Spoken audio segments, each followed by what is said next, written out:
You know, he backed Trump. Yeah, he backed him in 2020. Yes. Yeah. He backed. Yeah, I remember that. I don't know. I just don't know. You can almost see everything that's happening, but it's not an all clear picture. Because you got this guy putting on a T-shirt that says "White Lives Matter." Him and what's her name? I can't think. Candace Owens.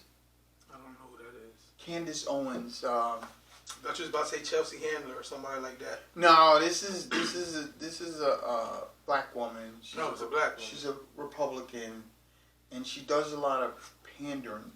She does a lot of things that she say are true. A lot of her information is accurate, but I think it's her delivery, and I think it's how she chooses to put the information out that makes everybody not like everybody bristles when she starts to talk. Everybody bristles like they don't like her. They don't like the way she's putting the information out there. But the information within itself is not even is accurate. It's not untrue. It's not like it's not true. But when you're having a situation where you're complaining about something, oh, the black people, bunch of criminals, they doing this and they doing that, and look at the crime rate and this. Okay, a lot of this stuff we can concede to, but we can't concede to it because if you really look down to it and take the stats, white people commit way more crimes than black people. I get that. But see, here's the thing: what we have to stop doing is going to what everyone else is doing and circle the wagons and figure out what we're doing and fix that. So, I hate to drift off into what someone else is doing, because what another race is doing is of no concern. What we need to be concerned about is us trying to figure out us. And I think with all her knowledge and all her information and all her statistics, she has no solutions. She come up with no solid plan as to what we can do to rectify or fix this thing that she seems to be so educated on, have so many statistics on, but I don't hear any initiatives, no plans, no nothing to help to fix some of these things. You have to have, if you delve into a specific topic, let's say like you just took crime within itself. Okay. She'll spout off the crime rate is such and such and such, and the majority of the crime is being committed by black people, and these are the types of crimes being committed. Okay, fine, we got that. We get it, even if we don't concede that. If you got this information and you brought it to us, why are you just bringing us a problem? Why are you just putting this problem in our face? Why not give us... Because she don't care. Yeah. Why not give us a solution? Why just exploit it, put it out there, expose it? So I'm going to just quote-unquote expose it, because I'm not saying it's being exposed. So I don't know what kind of crime, because I'm not living in that.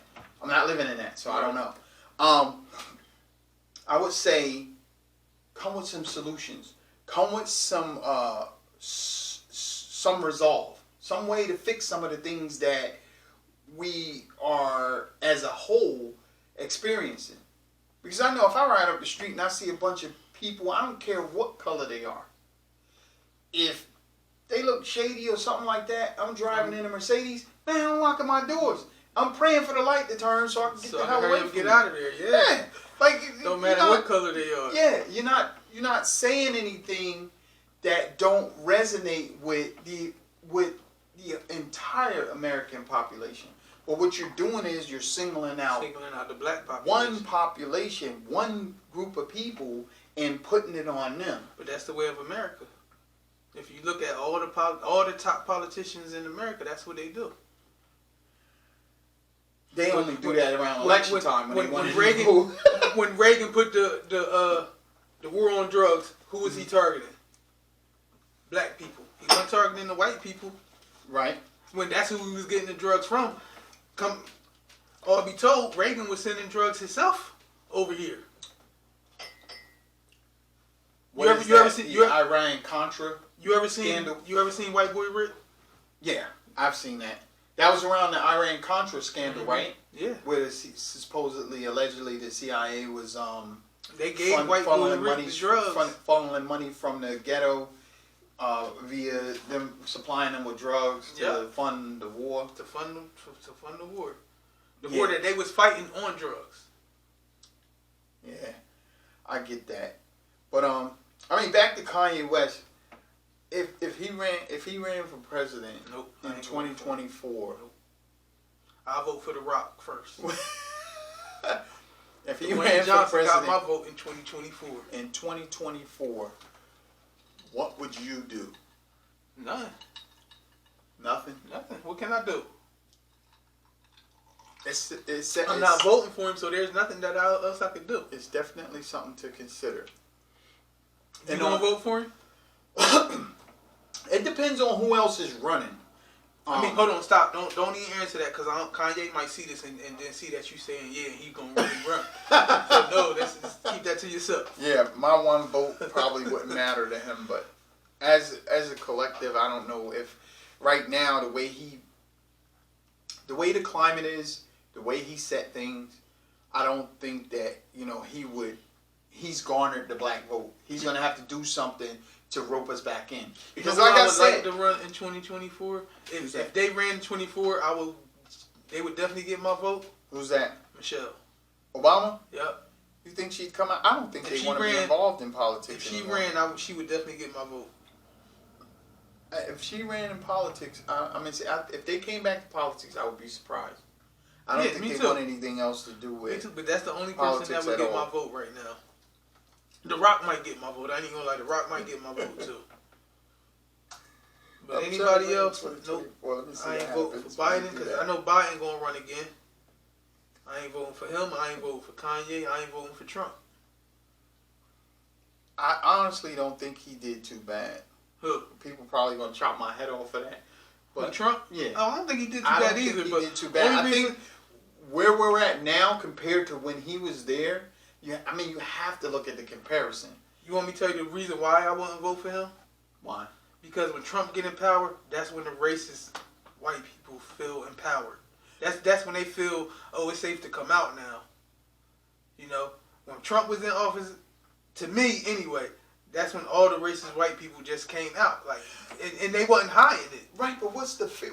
I don't understand. What's the fear in that? I don't have no fear. I'm just saying, what does it even matter? Because to me, if you displaying or if you saying and behaving in a racist manner, that's fine with me. What we have to learn to do as a people is to not absorb that energy, and we do it every time. We get baited into that every time. I wish we wouldn't, but I didn't really care about the things that he was saying in his speeches or anything. I mostly focused on his policies, the things that he did, the things that he made possible when he was president. He made a lot possible for us to do a lot more than what we initially. And a lot of people don't want to admit that, but yeah, he did. I agree with you 100% on that. Now, what happens with the people that's not of color, that have a voice that says that they want to hurt another race because they feel like they've been left behind, or they don't like how they're not being acknowledged and it's their turn, back to white power or whatever the case. Yeah, that's exactly what I mean. Like when Trump got in office, you seen white power everywhere. Right, but like to me, stay in hiding. Stay in hiding. Stay in hiding. Now, see, I got a different perspective on that. Here's the thing about that. You stay in hiding, and the little things start happening in small increments that aren't able to be exposed. Okay. I agree with you on that. We can't see it. It's too subtle. It's hidden too much. But when you give other people a voice, like we've been given a voice, they have just as much right as we do. And I'm not pandering for them. I don't give a shit. Excuse my language. I don't care about them. What they do. I care about my own. Right. What I care about most is the energy we absorb. And the energy we absorb is if someone says something to us or someone commits a certain act towards us, an overt act. I'm not saying a physical act, an overt act, like following us around in the store. Right. We feel like we have to react to it. But we don't. What we're doing is we're empowering that in which that we individual. hate. We're empowering that individual. We don't have to do that. We can choose to just ignore it, not acknowledge it. Right. Someone standing in our way or blocking us, that's a different story. We handle that, but we handle it better than what we've been doing. Yelling and screaming. It ain't gotta lead to violence. Some kind of violence like or us being so super emotional. And that's been this chokehold that we fall asleep to every single time. When we get into these situations, we react the same way. So our ticket, our number is punched. Our ticket is already paid for. Right. The minute we get into these situations with a white person, our ticket is punched because they already know what's going to cause us to react. Our emotion. We react off emotion, and poof. That be the biggest downfall. The biggest downfall. React off emotions. We haven't come to the realization that everything that's done is done by provocation. We are provoked. And it's easy to provoke us because we are an emotional people. You know, everybody have an imprint. All black people feel like we've been repressed for so long that any little sign, it just triggers us. Yeah. Like you say, somebody following us around the store, it triggers us. Yeah. Somebody look at, even if we go into a store and the person be like, do you want any help? It triggers us. It turns into something else. Yeah. But see, now we have to look at that and say, how I handle this any other time does not get the results that I want. Let me try something else. No, thank you. I appreciate you. I appreciate the offer. If I need help, I'll let you know. Right. That's better than, oh, what you follow me around? Why you didn't ask anybody else around. I'm You know, black. you don't have to do. It don't have to be that. It gotta be like that. 9 times out of 10, we make the situation worse than what it actually was. Exactly. Because because like I said, we feel that repression from our ancestors. We feel like it's still here. The key to this is take the power of escalation and de-escalation away from those that we feel are trying to provoke or escalate something. Become empowered with that. Become empowered with the ability to escalate or de-escalate. De-escalate. Yeah, either one. You should always be looking to de-escalate the situation. Yes. Though. If we did that, I think things would begin to turn. They would have to look for more ways or different ways to exact whatever they're thinking and whatever they're feeling. Let that become their problem. Because it don't have to be ours anymore. We have to let go. I totally agree with that. We gotta let go. Like I tell people, we gotta let go of this idea that we have to confront everything, because that person that follows you around in the store will never ever be invited into your home. They will never ever be exposed to your children. They will never ever pay your check. Or they might be exposed to your kids in the store. But I mean, you don't have to because they've exposed themselves. Right. So you know. So you use that knowledge, you use that information to your benefit.